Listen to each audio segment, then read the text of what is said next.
questione civica, se mi consentite anche interpreto i sentimenti degli altri colleghi presenti, il sindaco di Vittorio Veneto, ma tanti altri che sono qui. Il nostro apprezzamento per il percorso di aggiornamento dell'infrastruttura ospedaliera del nostro territorio. Un saluto anche da parte del Presidente della Provincia. Grazie Direttore, buongiorno a tutti, grazie al Governatore per l'invito a inaugurare questa nuova edizione del pronto soccorso.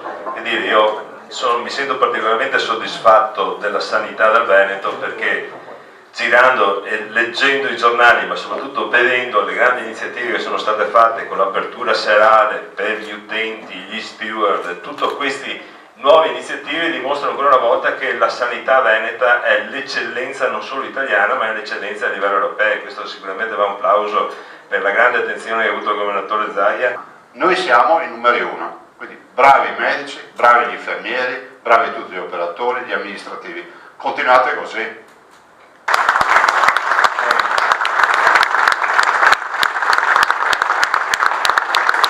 Grazie a tutti, buona giornata.